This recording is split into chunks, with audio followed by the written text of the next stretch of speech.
வணக்கம் நண்பர்களே, நான் உங்கள் சரவணன். இப்போ ரொம்ப நல்லா மழை பெஞ்சிட்ருக்கு. இன்னைக்கு நவம்பர் 14. ஓகேங்களா? என்ன விஷயம் அப்படின்னு பார்த்தீங்கன்னா, விதை நேர்த்தி அப்படின்னு ஒரு விஷயம் நம்ம கேள்விப்பட்டிருக்கோம் இல்லையா? இந்த விதை நேர்த்திக்கு இளநீரில் விதையை நேர்த்தி பண்ணலாம். அப்புறம் உயிரி உரங்கள், அசோரிஸ்பைலம், பாசோபாக்டீரியம், அந்த மாதிரி உயிரி உரங்களில் விதையை நேர்த்தி பண்ணலாம். இல்லைன்னா ரெண்டுமே கிடைக்கல அப்படின்னா நம்ம மழை நீரில் விதையை நேர்த்தி பண்ணலாம் அப்படின்னு ஒரு விஷயம் இருக்குங்க. இந்த மழை நீரில் விதையை நேர்த்தி பண்ணுறதுனால என்ன நடக்கும் அப்படின்னு பார்த்தீங்கன்னா, நிறைய வண்டிகள்லாம் பார்த்தீங்கன்னா மழை துளி உயிர் துளின்னு போட்டிருப்பாங்க, மழை நீர் உயிர் நீர்னு போட்டிருப்பாங்க, பார்த்துருப்பீங்க.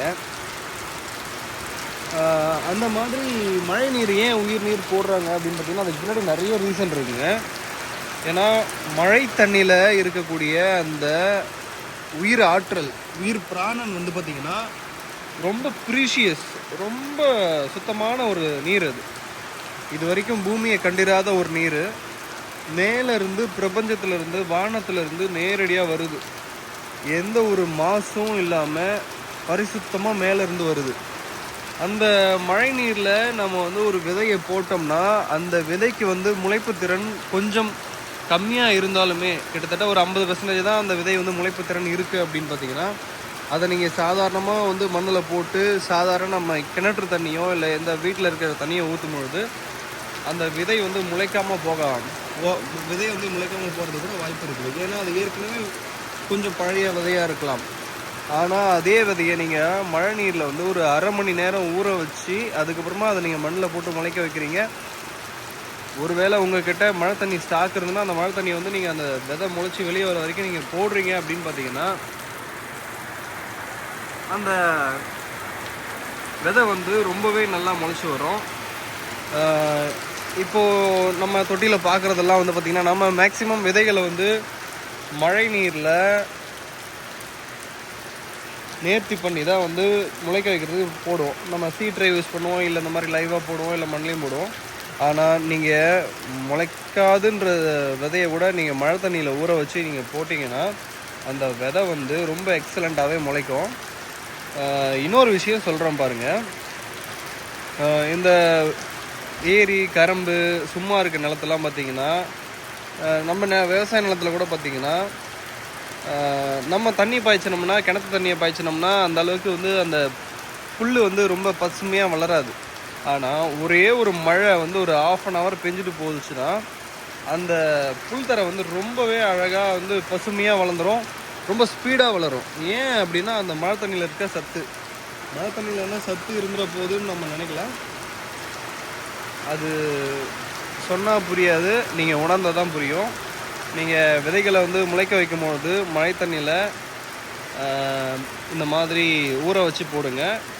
மழை தண்ணியை எப்படி சேகரிக்கிறது அப்படின்னா, இந்த மாதிரி ஜோராக மழை பெய்கிறப்போ அந்த மழை தண்ணியை பாத்திரத்தில் பிடிச்சி வச்சுக்கோங்க. பிடிச்சி வச்சுக்கிட்டிங்கன்னா எஸ்எஸ் பாத்திரமாக இருக்கணும், ஸ்டீல் பாத்திரமாக இருக்கணும், இல்லை கண்ணாடி பாத்திரமாக இருக்கணும். பிடிச்சி வச்சுக்கிட்டிங்கன்னா அந்த பாத்திரத்தில் அந்த தண்ணியை வருஷத்துக்கும் வச்சுக்கலாம். தண்ணி சன்லைட்டில் படக்கூடாது, உள்ள ரூமுக்குள்ளே பத்திரமா வச்சுக்கணும். அப்படி வச்சுருக்கும்பொழுது பார்த்திங்கன்னா பாசி பிடிக்காது, வேறு எதுவும் புழுவும் வராது, எதுவுமே ஆகாது. எஸ்எஸ் பாத்திரம் க்ளீனான பாத்திரமாக இருக்கணும். அதை நீங்கள் இயர்லி ஃபுல்லாக யூஸ் பண்ணிக்கலாம். ஆல்மோஸ்ட் ஒரு 20-30 லிட்டர் பிடிச்சி வச்சுக்கிட்டிங்கன்னா உங்களுக்கு வருஷம் ஃபுல்லாக அந்த தண்ணியை வச்சு நீங்கள் விதை ஊற வச்சு விதையை முளைக்க போட்டுக்கலாம். இல்லை ஒரு செடி க்ரோத்தே இல்லாமல் இருக்குது, அதுக்கு நீங்கள் பஞ்சகாவியம், மீன் அமிலம் தெளிக்கிற மாதிரி இந்த தண்ணியை கொஞ்சம் கொடுத்தீங்கன்னாவே அந்த தண்ணியில் இருக்க மினரல் அந்த செடியை பூஸ்டப் பண்ணி உங்களுக்கு ரொம்ப நல்லாவே வரும்.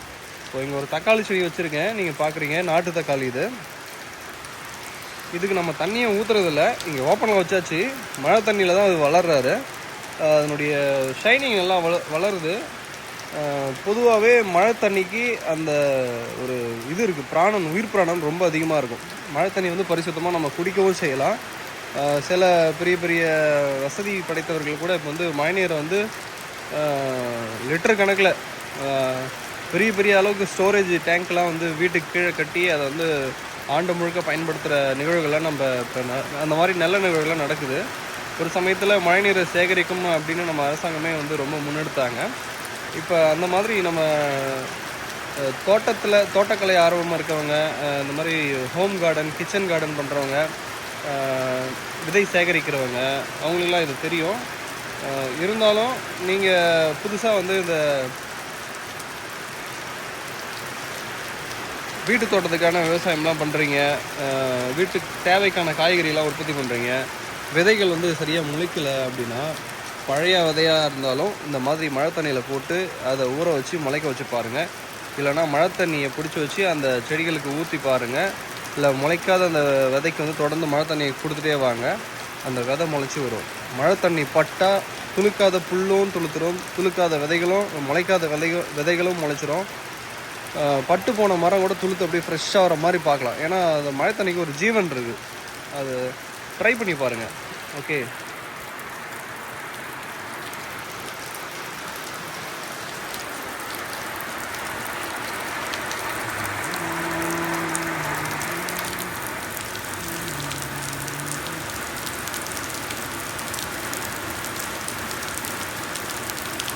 நன்றி.